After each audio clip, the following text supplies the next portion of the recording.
Previously on X-Men.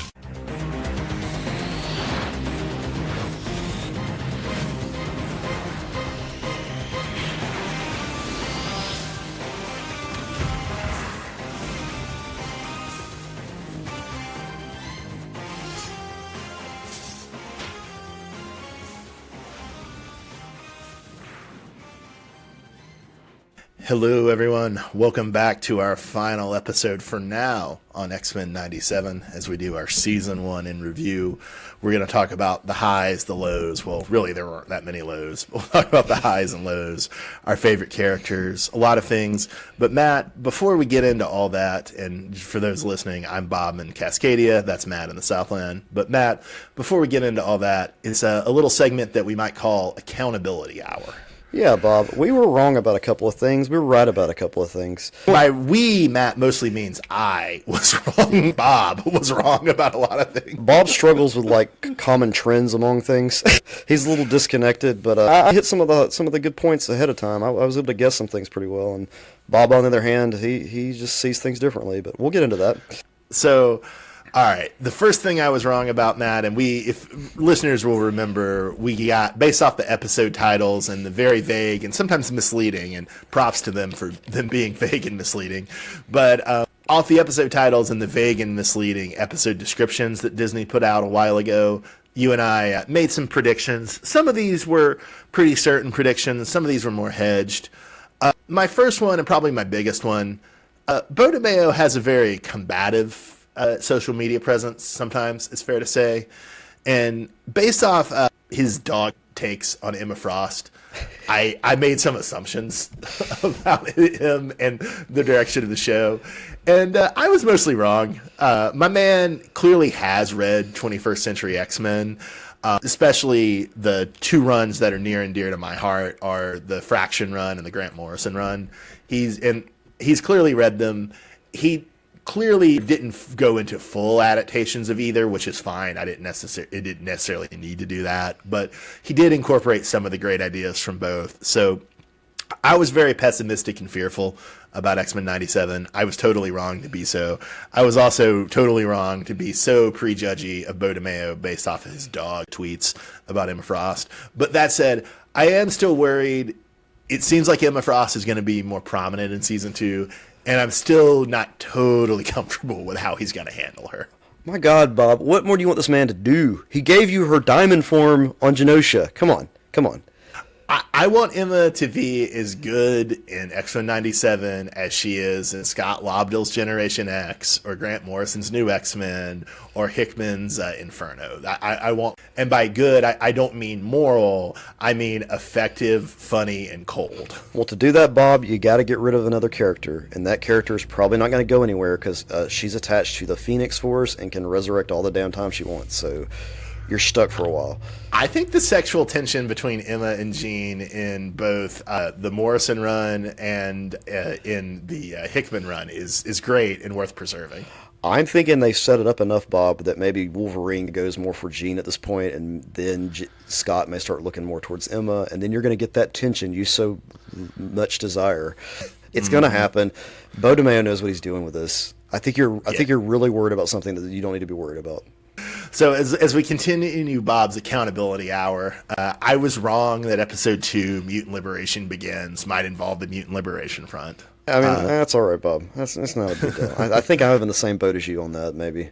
I assumed that they weren't going to do a faithful adaptation of Life Death, and I was wrong about that. We were guessing, since Life Death was advertised as a joint episode with Motendo, I was wrong in my guess about the structure of that episode, and Matt was right to assume that they were going to do a Super Friends structure where you had 15 minutes of Motendo, 15 minutes of Life Death. I was really also hoping they were going to do it Arthur style, though, and have a music video in the middle, sing along between the two episodes. There's still time for season 2 for that to happen. That episode with the two-parter does stick out like a sore thumb, so I gave it the benefit of the doubt watching it the first time. And then I decided I needed to be fair and rewatch it just to see how it feels after watching the entire season as a whole. And we'll talk about that a little later when we get into our rankings. We'll talk about it. As Accountability Hour continues, Matt was right that Remember It was a Gambit reference. And then we were both wrong, however. We both assumed that the Shadow King would get involved in the season, and we were both wrong about that. We didn't even see the Shadow King. And Bob, that's because we were just so high on the Shadow King from our X-Men versus Young Justice coverage on Patreon. Yeah. And me personally, I'm just high on the Shadow King from Legion, which is such a great show. So Shadow King, he's there. Matt, are you ready to move in to our second segment of the Season 1 X-Men 97 recap? Sure, Bob. So let's move into this. So this is the episode classifications, Matt. So I thought basically the whole season, with 2 exceptions, should be in the great category. So you're saying all the episodes except for 2 should be in the great category. So are you saying the other 2 should be in the okay category? Or are you putting some in the dumpster fire? Because remember, those are our classifications. Yeah, great, okay, dumpster fire. So what did you... Matt, so I was never going to like Motendo. Yeah, and I can respect that, Bob. But let me just say this. You put Life, Death in the... It was actually a really good adaptation. It was way... Honestly, it was way better than the comic. Oh, I'd agree with you. People love that Life, Death comic, but as I think I said, it's never been one of my favorites. And I mean, I love Storm and Forge, but it's just... And I read it as a kid in a reprint. Just never been my favorite. The only fault that I can even really give it uses magic, but that's because, honestly, it's hard to really show Forge's mutant ability without getting really wacky and weird, which they did in the Life, Death comic, where he has his own little Home Alone house with a holodeck. With a holodeck, yeah. So I get why they went that direction. I like Life, Death. I would honestly put it in the great category with the rest of them. Now, I went and rewatched Motendo after the entire scene was through, and establishes that relationship between Sunspot and Jubilee. And without that piece, and I think I mentioned this towards the end of the season. Like, I really wish there was, but then when I went back and watched it, I'm like, oh, that's what this was. This was that piece. It was trying to show that they actually care about each other, that they're, young teenagers, that they, figure the whole mutant thing out, that they're still kids and want to do fun stuff, and, and I love video games, so that's... Oh, I get it. Yeah, you get it. I mean, they shove it down your throat. Yeah, I get it. But it's that's what he is. He's a one-dimensional character, yes, but he's meant to... All of those set pieces are then shown up. You see Genosha, you see Asteroid M. See this season? I guarantee you we'll see it next season again. And it just... I don't know. I think guarantee is maybe a little strong. Mm-hmm. But there's just so many different pieces that help anyone who may not remember some of these things. It just brings it back. And it is a big nostalgia rush. I'm giving you that, Bob. It's Mojo. You either like or don't. I like Mojo. You don't like Mojo. That's very true. I'm putting it in the okay. Now, I'm not putting it in the great category, Bob. Even after rewatching it, it's not going to great. But it's going to go in the okay for me. It's not a dumpster fire. You should definitely watch it that way. Yeah, there's only 10 episodes. Okay episode. I don't put it in a dumpster fire like you do. It is a good point, because we were already saying... They say to Magneto, you must not have gotten a pony as a child. And then Magneto responds with, Video games, Matt. Gives you... They're in the Holocaust. I mean, come on. That line alone in the 92. Yeah. No, that's very true. That's very true. I'm putting a Gambit, Magneto, Rogue triangle there. It's funny, that's Morphline, I think, is still, another dystopian future where Wolverine is the... I think we both agree that Motendo is our least favorite, but, right. You're also got to remember, too, that at the very beginning, you get the great line with Morph, where he says to Magneto, you must have not have gotten a pony as a child. And then they say to Magneto. Then they say to Magneto, you must not have... It's amazing. This is what X-Men is. I mean, that's a beautiful thing. Now, if I had to pick let's just say I had to pick another episode, because that line alone there, and that kind of tension between those two characters, I love it. You also get a bit of tension between the whole Gambit, Magneto, Rogue triangle there. It's funny, that is a good Morph line, but my favorite Morph line, I think, is still, another dystopian future where Wolverine is the only one who survives. Yeah. No, I think we both agree that Motendo is our least favorite, but, in varying degrees. But easy as it is to agree that Motendo is our least favorite, it's also pretty easy to agree what our favorite is. Stuff. If I had to pick a number 2, I'd probably go Fire Made Flesh, just because it was really interesting to see like the speed version of Inferno adapted, and I also appreciated the way they didn't do that. And another tweet, I should have brought this up in our coverage of the last episode, but I forgot. Because us people who've read these comics and know how the stories wrote Revival, wrote Hack Slash, has done some DC and Marvel stuff, although nothing super big for DC and Marvel, but good indie comics writer. And I'm talking about like people who are in my he's like, Facebook. Oh wow. Not like people in like shit posting groups. Your friends on LinkedIn? No, I don't. Why would? No, I don't. Why would I be on LinkedIn? He's gonna put it on your resume. X-Men enjoyer. Yeah. So I would say for me the biggest surprise was just the fact that there was so much reference to and interplay with, I would say specifically the Morrison, the Krakoa, and the Fraction eras. That was really special to me. And another tweet, I should have brought this up. He was at the very beginning of the episode, Bob. He was in his cutoff shirt. Yeah. Oh, I thought Hack Slash has done some DC and Marvel stuff, although nothing super big for DC and Marvel, but good indie comics writer who occasionally does. A great tweet that I saw that I really liked. He's like, it's pretty interesting years of the MCU and by the comics, but we ran the numbers, Matt, of who we picked, a character most often. You want to report on your numbers, comics industry, but he makes the point, which I agree with, that I think a lot of people are going to be going to the back issues or to Marvel Unlimited or to see what, some of the X-Men stuff of the last 20 years is. And that's all to the good. That was nice. For me, I went stuff I read. Magneto, Goblin Queen, Nightcrawler, and then Rogue 3 times. Very much so. One other thing that I did want to mention that I was also surprised about was just the level of violence they were allowed with on Disney Plus. Very surprising. Yeah, it seems transitioning out of this as they get more Hulu stuff on there. But yeah, it's like when we first got on it to start doing this coverage, man, it was such a kid-focused platform, and to some extent still is. Kind of, they switched to have an adult profile. Ranking real women. Why would I need an adult profile? There's on here, but then I was like, oh, they were getting ready to like bring all this Hulu stuff. Matt, who was your least favorite character this season? Okay, Bob, I had trouble choosing this because honestly, most of the characters were fantastic, but I'm going to give it to Bishop just because he had a lack of screen time. Fair. That was it. I mean, Bishop was. I like Bishop. I like Bishop. I liked Bishop in the '92 series. I think he was my character of the week a couple of times back then. But his lack of screen time here, hopefully he comes back in season 2 with a lot more going on. I hope so too. Although I think maybe the real thing that they were missing was that blues guitar that you need to hear every time Bishop steps on screen. Yes, for sure. You got to bring that back, Bo DeMeo. Ha ha, Bob, you're so funny. So I'd ran the numbers, Matt, of who we picked for a character most often. So you want to report on your numbers? Oh yeah, Bob. I had Cyclops, Magneto. I had Morph twice. Jubilee, Gambit, Gladiator, Rogue, Bastion, and Wolverine. The only one that sticks out, Bob, is Gladiator, and I think I chose him because of the really badass segment where he now an X-Men comic.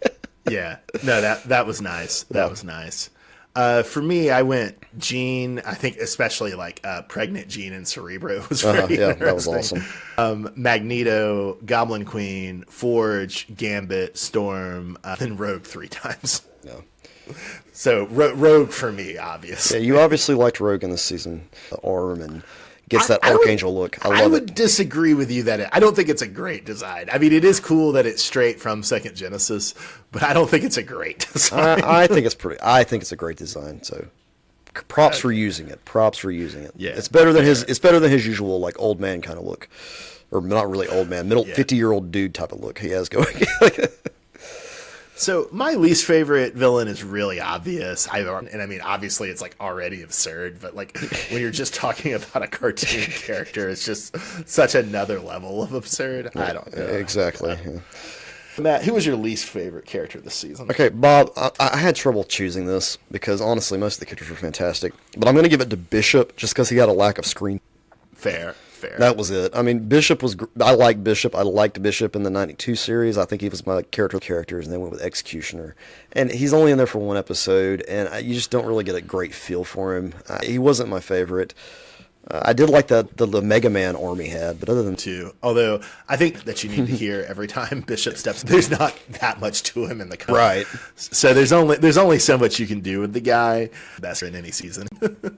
Yeah, I also had a hard time. I'll go Wolverine. Although I mean, in a way, I really liked how they did this with Wolverine not dominating. They had some very cool moments with Wolverine and Morph, and Wolverine, was it like the U.S. military and Wolverine the Skeleton, but they really allowed the show to focus on everybody else. So in a way, like, I don't even want to criticize that, but I'll just say Wolverine for the least favorite.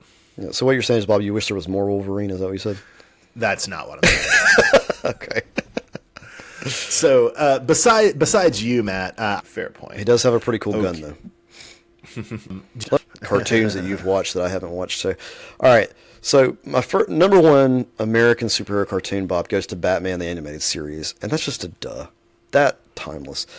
All right, Bob. Next, I'm going to give it to this series, X-Men '97. I mean, it's nostalgia filled. Yes, it's more recent. So there's that. There were very few episodes I didn't like.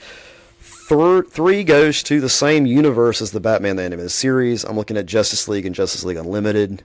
God, I love that show. I bought all the DVDs. The Justice League Unlimited 2, introducing all those different heroes that I never thought I would see in the animated form. That was amazing. That's my number 3. Number 4 goes to Young Justice, or what I have seen so far. Young Justice may move further up later on, but for right now, it's my number 4. But now I'm like, oh, wow, that's one of my favorite guys now. That's pretty cool. Looking at you, Blue Beetle. For him. He wasn't my... I did like the Mega Man arm he had, but other than that, it's just kind of it's a weird design, too. Yeah. I will say that, I mean, I don't think there's that much to the Executioner. Like, there's not that much to him in the comics, Right. So there's only so much you can do with the guy. But so that's kind of mitigating against your choice. But to support your choice, until you put him down, I literally forgot he was in the show. See, that's why he's my least favorite, Bob. He's very forgettable. I did want to ask, where did they leave him? Did they just leave him, like, was it like the U.S. military had, like, grabbed him? Or? Orphan's End, is that what it's called? With Cyclops in Arizona. Rough stuff, man. Looking at you, Storm, and then Magneto took him up into space, didn't he? Or did he just take something? I don't know, Bob. We may have to go back and rewatch that episode. But I'm telling you, Executioner, my least favorite villain. Yeah, fair point. He does have a pretty cool though. Well, Matt, I actually didn't think of this one independently. Usually I think of making you rank stuff. Yeah, that's always my primary goal. But other people in the X-Men shitposting groups were doing this, and I thought it was a good exercise. So they were ranking American superhero cartoons. Okay. Do you want to go first, or do you want? And then I did want to throw in and then you can dominate me with your other that you've watched that I haven't watched. So, Earth's Mightiest Heroes, which people often throw in the conversation. I haven't seen any of Invincible. I mean, that really started, I think, the whole being able to put these type of more serious, a little more like the comics, as opposed to what we saw with like Super Friends and some of the earlier. Yeah. And it's also just compared to even other very good 90s cartoons, it's aged so much better. Right. And it's because of the setting, honestly. They made sure they set it during a time that just it's kind of timeless. All right, Bob. Next, I'm going to give it to this series, X-Men '97. It's nostalgia filled. Yes, it's more recent, so there's that bit of bias there. But come on, this is awesome. It goes to the same universe as the Batman the Animated Series. I'm looking at Justice League and Justice League Unlimited. God, I love that show. I bought all the DVDs. The Justice League Unlimited 2, introducing. Based on having seen all 4 seasons, I would say Young Justice is my number 2. That said, I think if X-Men '97 does, I would say 2 more great seasons, it'll probably displace Young Justice for me. But right now, it's going to be Batman for me.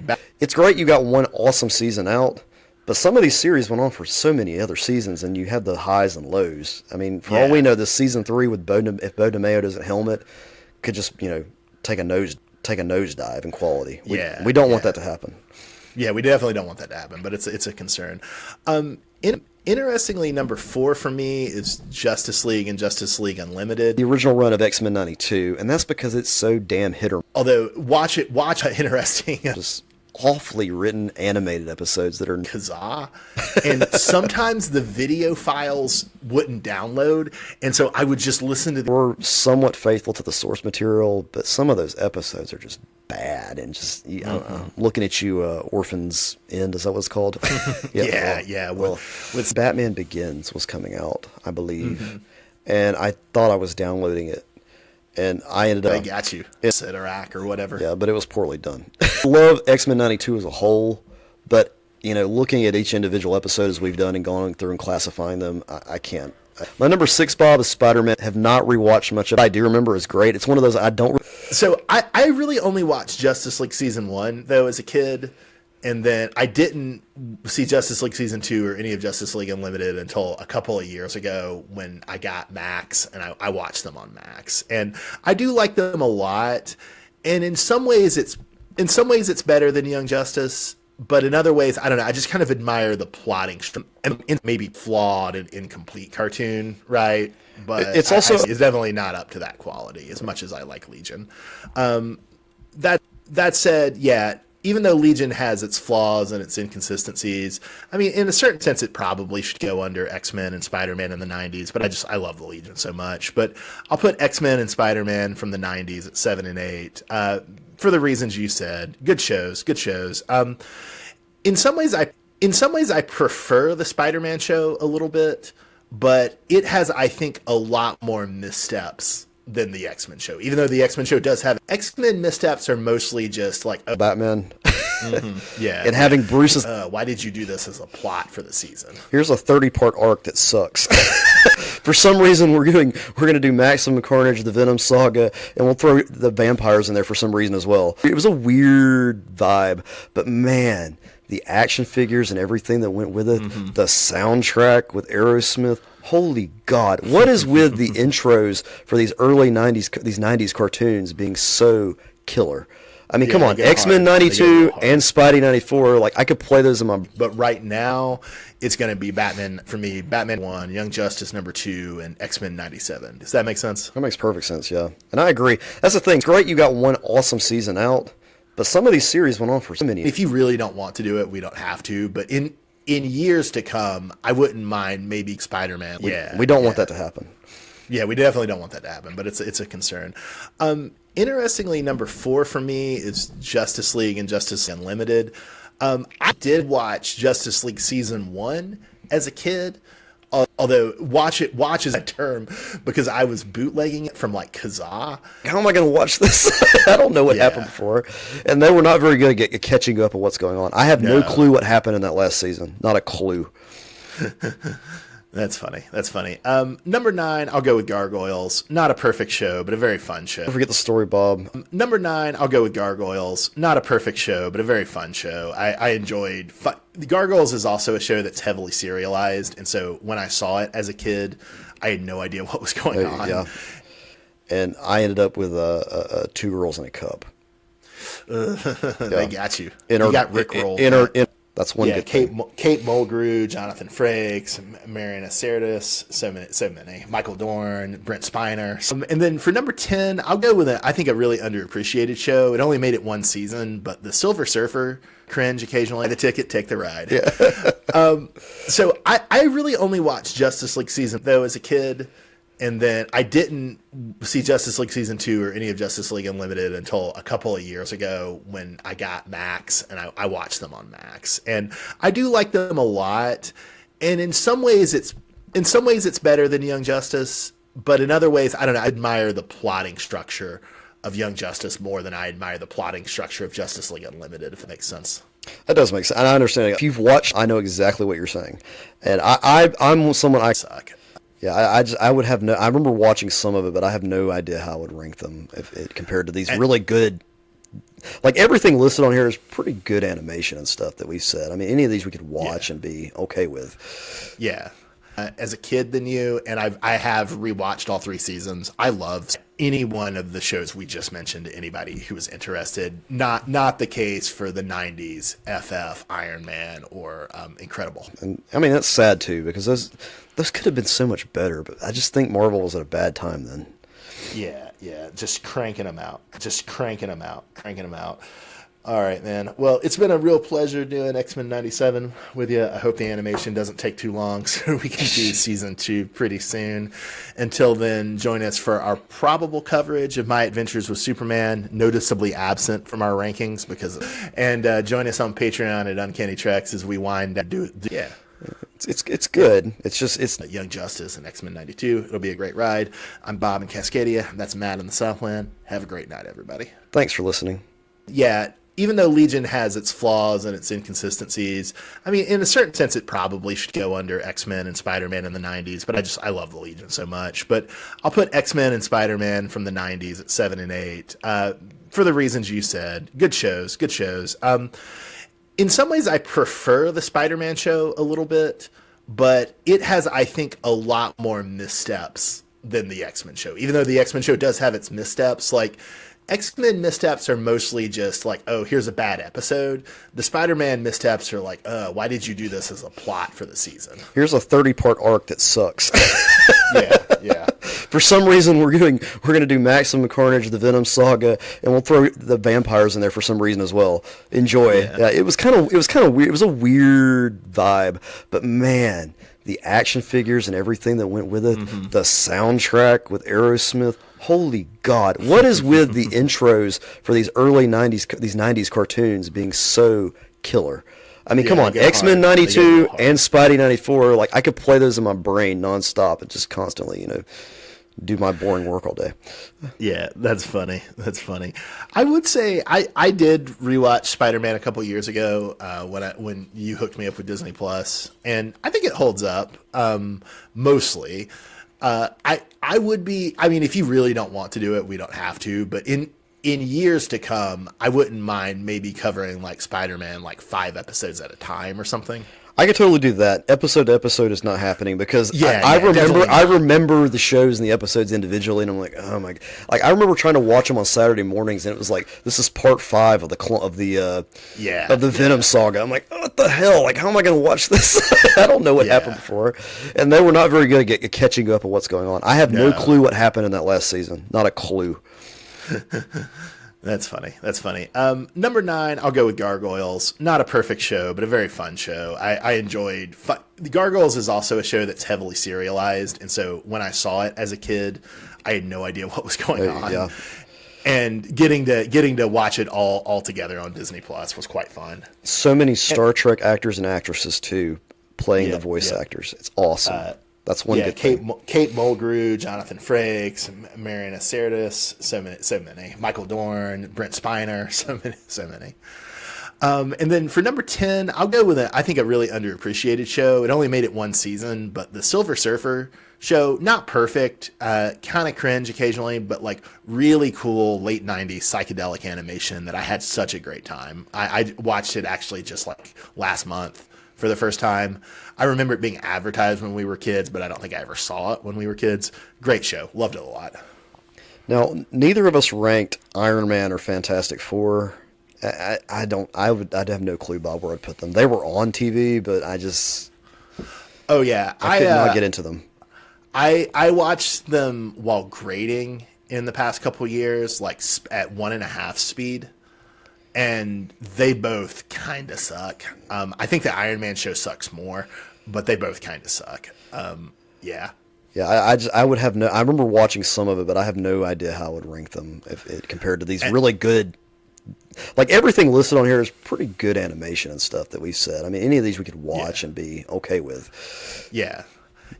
Sometimes I would caveat it, but I would be comfortable recommending any one of the shows we just mentioned to anybody who was interested. Not the case for the 90s FF, Iron Man, or Incredible Hulk cartoons. Yeah, and I mean that's sad too because those could have been so much better. But I just think Marvel was at a bad time then. Yeah, just cranking them out. All right, man. Well, it's been a real pleasure doing X-Men 97 with you. I hope the animation doesn't take too long so we can do season 2 pretty soon. Until then, join us for our probable coverage of My Adventures with Superman, noticeably absent from our rankings because it's not that good. And join us on Patreon at Uncanny Treks as we wind down, do the last, say, 15, 20 episodes of Young Justice and X-Men 92. It'll be a great ride. I'm Bob in Cascadia. That's Matt in the Southland. Have a great night, everybody. Thanks for listening.